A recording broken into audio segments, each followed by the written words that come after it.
시청자 여러분 안녕하십니까? 신동아 뉴스입니다. 첫 소식입니다.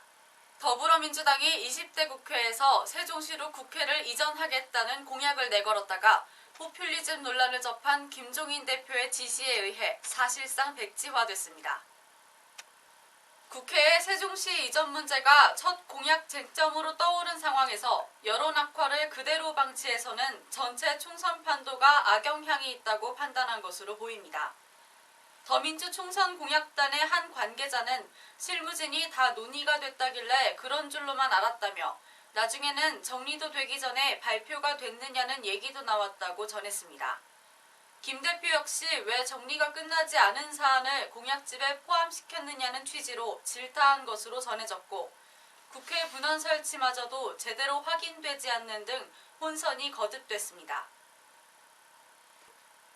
앞으로 매입 전세 임대 입주자를 선정할 때 임차료 부담이 많은 가구에 우선권을 주며 매입 임대 입주자에게는 전세 대출도 허용됩니다.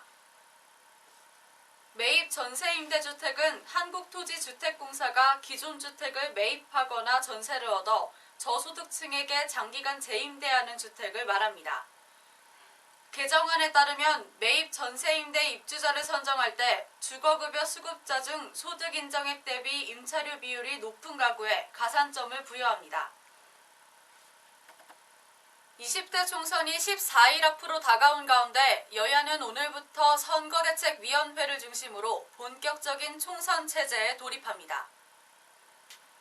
새누리당은 이번 공천을 받은 지역 후보자들과 비례대표 후보들이 모두 참석하는 가운데 정책 공약을 발표하고 선전을 다짐합니다. 또한 이번 총선에서 국회의석 과반인 150석 이상을 얻어 안정적인 국정 운영을 뒷받침한다는 계획입니다. 한편 더불어민주당은 김종인 비대위 대표 등이 참석한 가운데 첫 중앙선거대책위원장단 회의를 열었습니다. 손대희 위원장은 사실상 김종인 대표가 혼자 맡기로 했습니다. 더민주는 이번 총선에서 국회 선진화법 개정 저지선인 120석 이상을 목표로 하고 있습니다. 한국은행이 28일 발표한 자료에 따르면 예금은행의 저축성 수신금리는 연 1.58%로 전월 대비 0.07%포인트 하락했으며 대출금리는 연 3.47%로 전달보다 0.02%포인트 하락했습니다. 가계대출 중 특히 주택담보대출이 전달보다 0.11%포인트 하락하면서 가장 크게 떨어진 연 2.99%로 나타났고 이로써 4개월 만에 다시 2%대에 진입하게 됐습니다. 이에 대해 한은금융통계팀은 시장금리가 내리면서 주택담보대출금리도 떨어진 것이라며 주택담보대출금리는 은행채나 시장금리와 많이 연동돼 있다고 설명했습니다. 국토교통부는 4.5톤 이상 화물 차량의 하이패스 전용 차로제를 29일부터 시행한다고 밝혔습니다.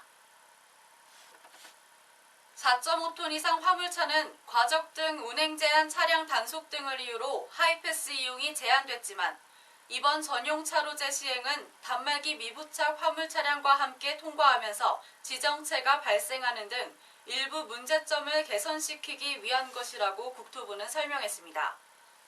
도로공사는 전용 차로 전환 이후 일주일 동안은 계도 기간으로 정해 하이패스 단말기 미부착 차량과 혼용해 운영할 예정입니다. 뉴스를 마칩니다. 시청해주신